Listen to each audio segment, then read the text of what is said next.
Hi everyone, welcome back. In this section we're going to continue looking at space curves, but in this particular context we're going to think of the space curve as defining the position of a particle moving through space. And so then that way we can interpret what a derivative is as a velocity and a second derivative is as an acceleration. So let's dive right into it.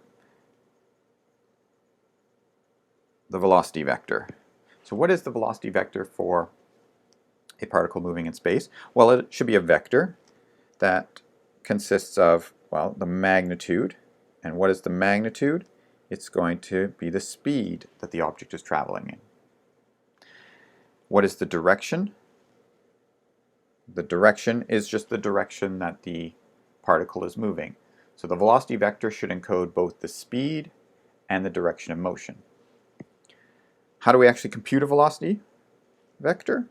Well, if we imagine that our particle is moving through space where its position is given by some function r of t, where t is we're thinking of as time, then the velocity vector is the derivative of the position function.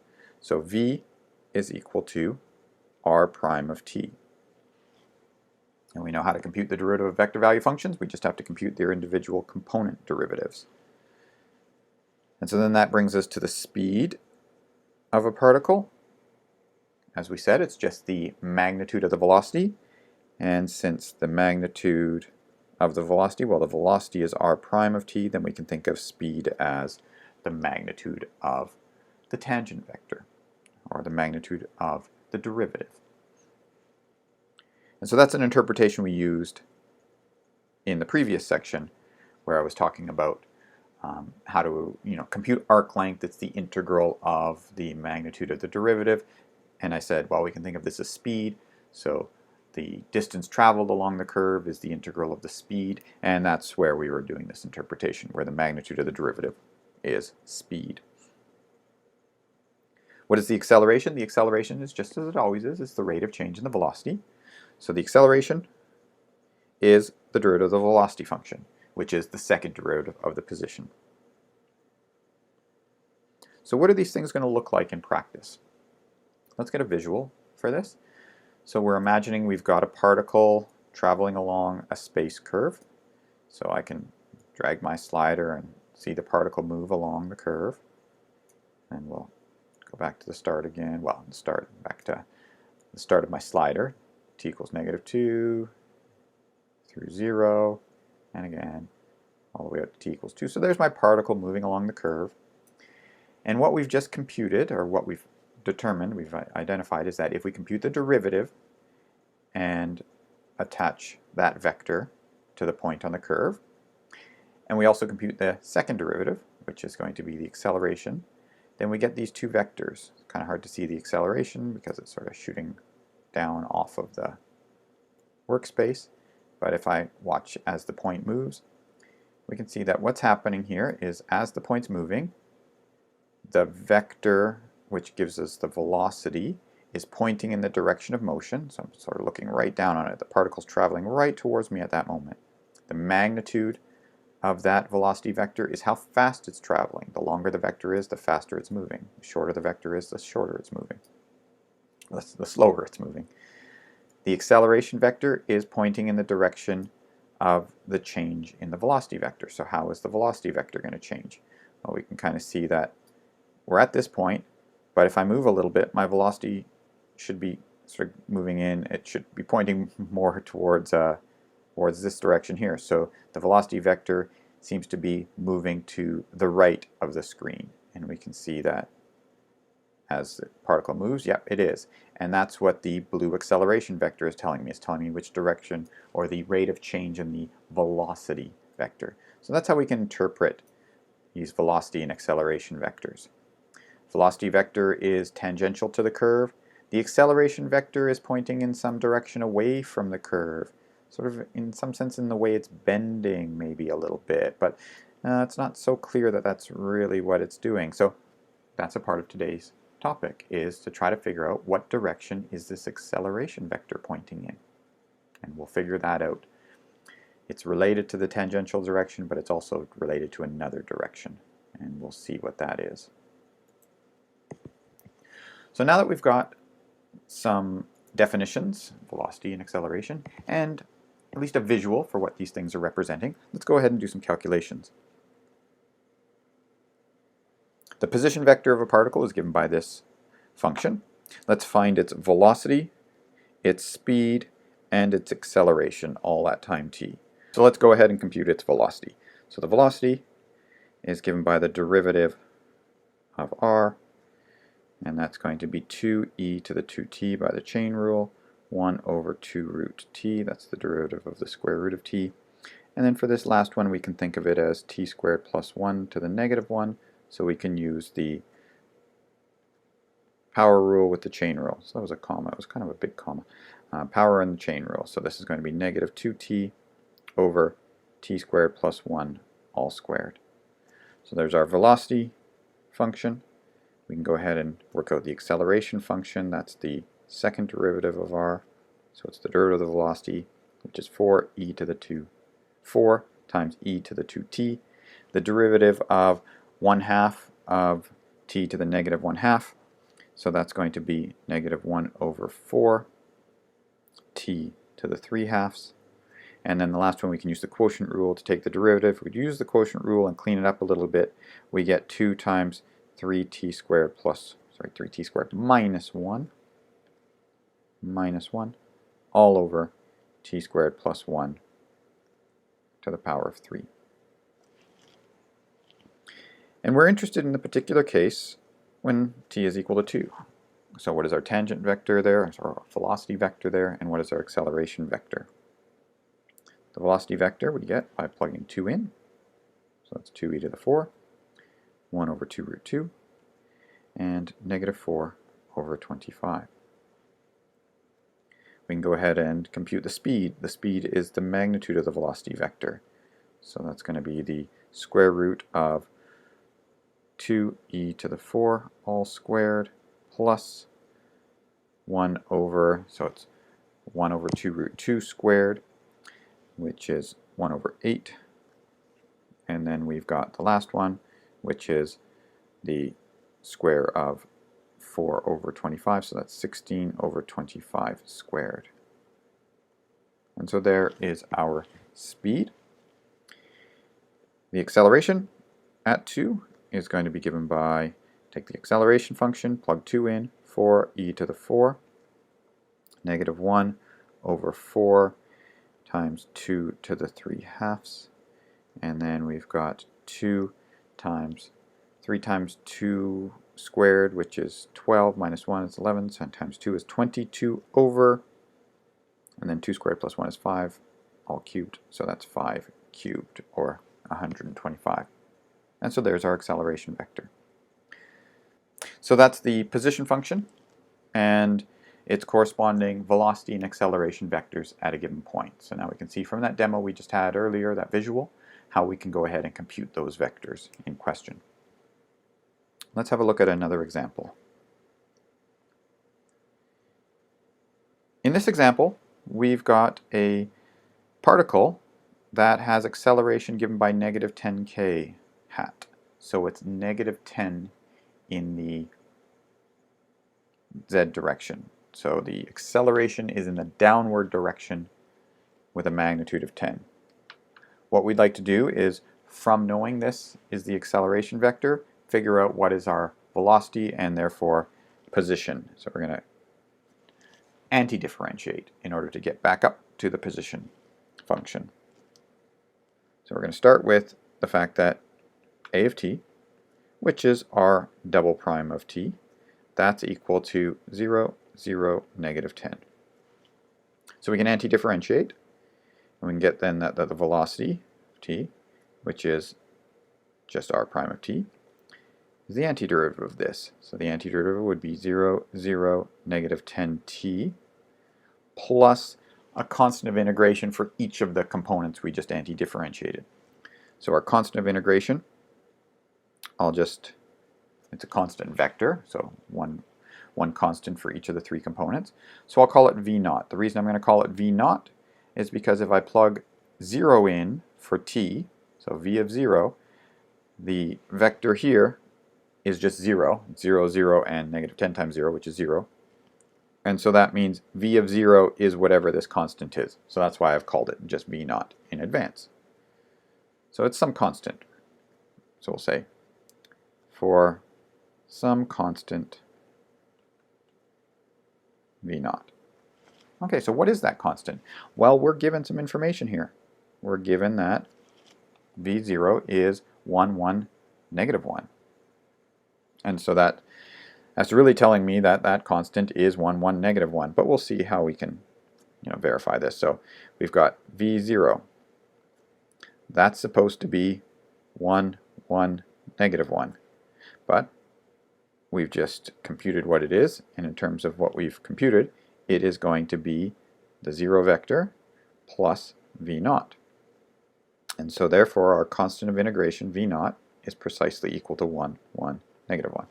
In other words, that is the initial velocity sitting there. So that's great, because that tells us that we figured out what our velocity function is. It is 1, 1, negative 1 minus 10t. Okay, now we can do the same thing again. Now I'm interested in the acceleration. Sorry, not the acceleration. I'm interested in the position. I'm going up the chain here. I'm interested in the position. And what is that? Well, this currently is r prime of t. So I'd like to find its antiderivative. So that's going to be t,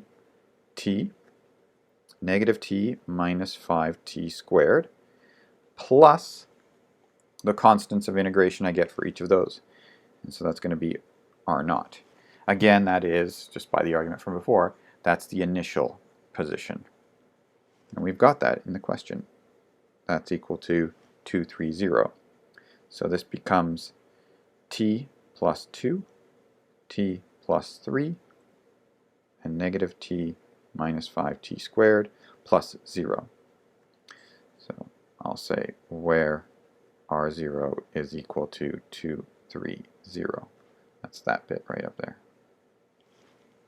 And so we've found our position. There it is. So let's make sure that, as a quick check, that this is correct.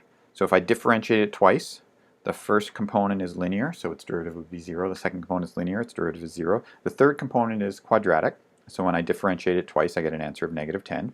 So this function that I've just created does have an acceleration function of negative 10 k hat. Does it satisfy these two initial conditions?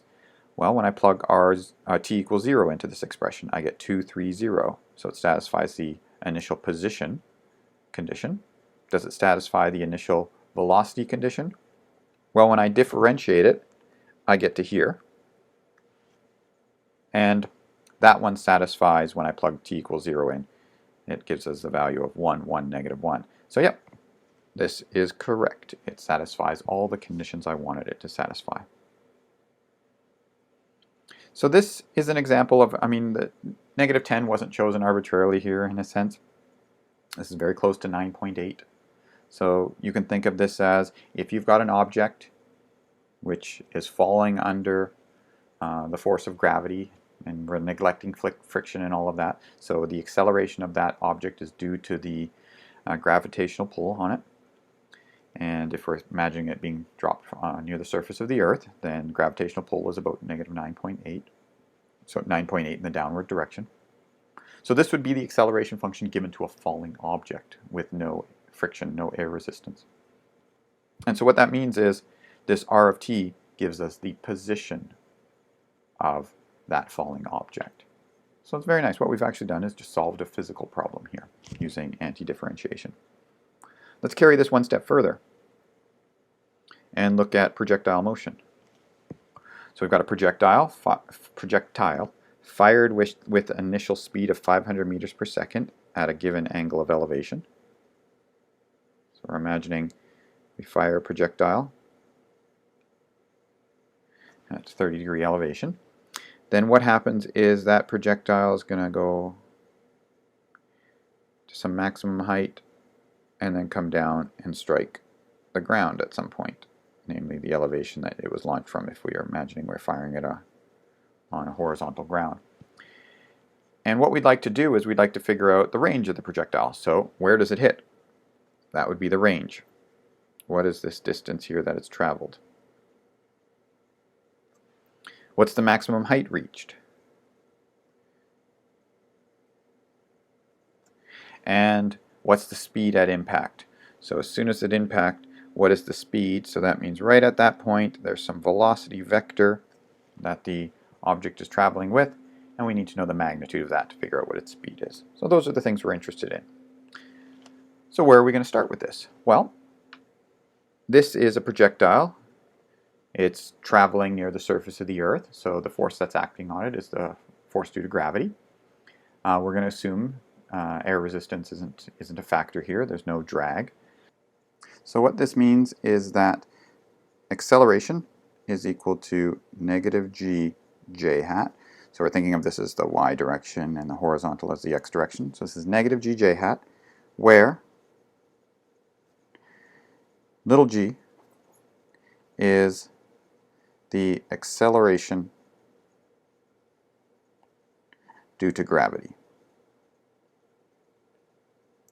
So on Earth, Earth, little g is about 9.8 meters per second squared.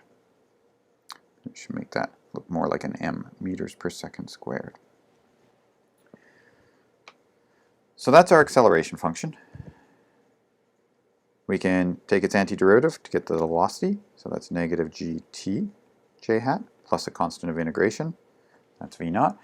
Our constant of integration, v naught, is basically the initial velocity. It's what the velocity is right at launch. And so we'll jot that down. What is our initial velocity right at launch? Well, we have that right at launch. The speed is 500 meters per second, so it's a vector that has magnitude 500 meters per second, and the angle is, well, it has a 30-degree angle of inclination. So that means that the x component of our initial velocity vector is 500 cosine of 30 degrees, and our y component is 500 sine of 30 degrees. And so this means that that is, let's see, I'm going to see if I can fit it into the end of the line, but maybe I'll just put it on a new line. So cos of 30 degrees is root 3 over 2, so this is 250 root 3. Sine of 30 degrees is a half, so that's 250. So there's our initial velocity vector. So what we have is that velocity is equal to negative gt j hat plus, and then we've got a 250 root 3 I hat plus a 250 j hat. And I can join the two j hats together to get me 250 minus gt. But I'm going to focus on this one right now because we're still not done. We want to get to the position function. So in order to get to the position function, I need to anti-differentiate that. So that gets me r. And I can just anti-differentiate piece by piece. So the antiderivative of gt is negative 1/2 gt squared, so it's g over 2t, negative g over 2t squared. That's in the j hat direction. And the antiderivative of v naught, it's a constant, so each of the pieces would integrate to that constant times t, so I could write the whole thing as just a v naught times t, plus our constant of integration. Constant of integration is just going to be the initial position. The initial position is the 0 vector, because back in our diagram here, we're assuming that's where we're launching from. We're launching right from there, right from the origin. So our initial position is 0, 0. So I'll get rid of those arrows, but that's the idea, is we're launching from the origin. So now we've got that r, which is a function of t, is equal to, and I'll write it in terms of its components. It's v naught t. V naught has x component 250 root 3, so that's times t. The y component, we got a v naught ty component, so that's 250t, minus the y component coming from that acceleration due to gravity. And so there is our position function. So that's describing the particle's motion over time from t equals 0 to the point of landing. So this is when t is greater than or equal to 0 to some point for which it hits the ground again. And assuming that the launch point and the landing point have the same elevation, then we can go ahead and find out where it lands. Let's find t when y is equal to 0. So that's when it lands. When is y is equal to 0? That's when 250t minus g over 2t squared is equal to 0. I can factor out a t, and I get 250 minus g over 2t is equal to 0. So there's two solutions to this equation. One is t equals 0, and the other is t is equal to 500 over g. So those are the two times where the elevation is 0. The first one is when it's launched. The second one is when it lands. So that's that 500 over g. So our position function, r of t, the t values range from 0 to 500 over g. Now we're interested in answering those three questions. What is the range? Well, the range would be the x value of landing. So the range would be given by the x-coordinate at t equals 500 over g. And so what is that? That's 250 root 3 times 500 over g. And so that is equal to 125,000 root 3 all over g meters. So that's the range. That's how far it's traveled horizontally. The next thing we want to do is we want to find the maximum height. So max height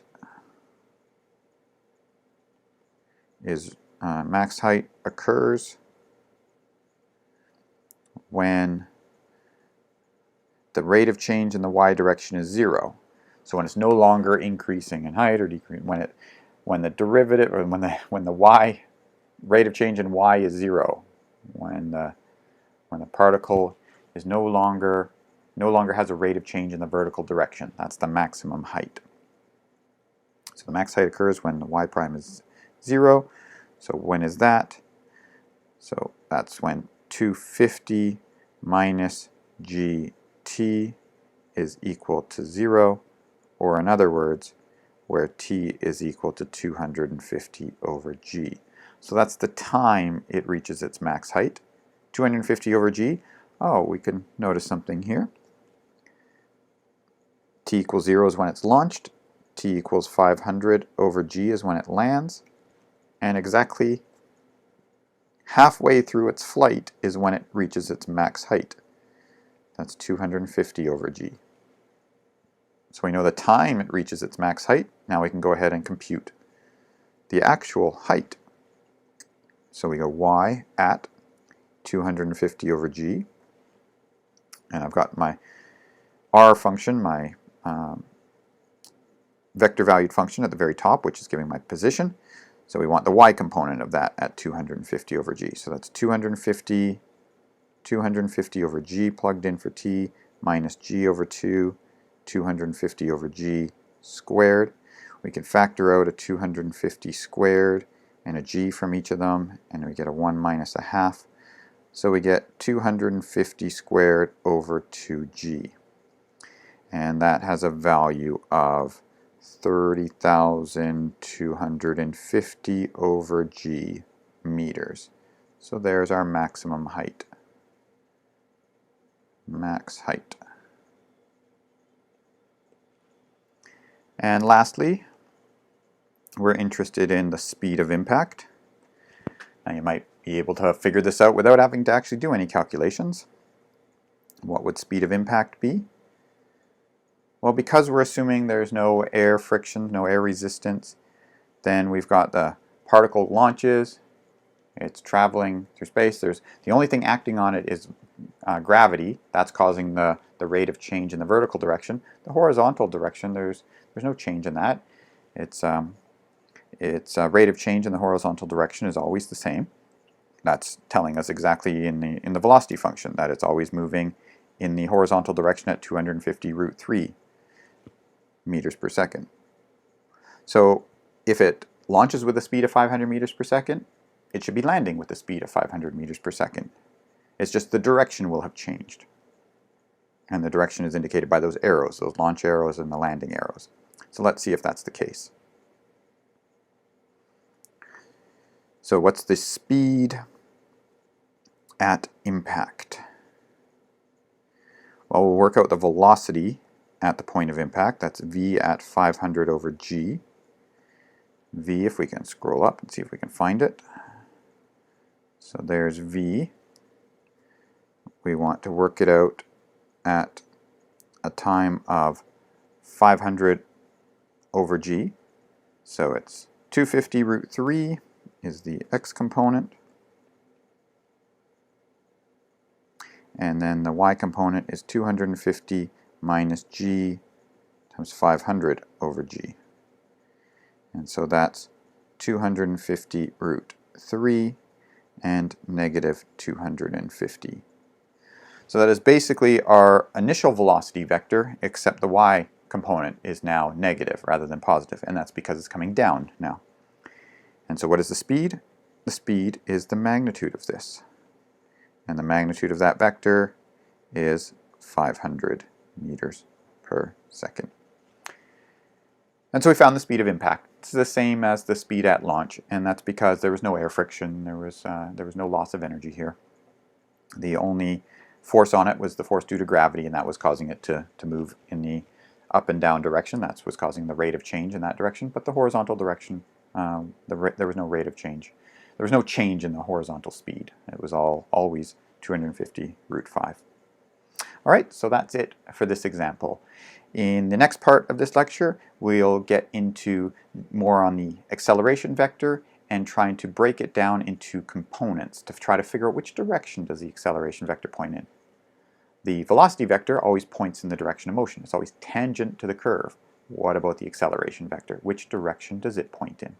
So we'll get to that in the next lecture, or the next part of this lecture. Thanks for watching.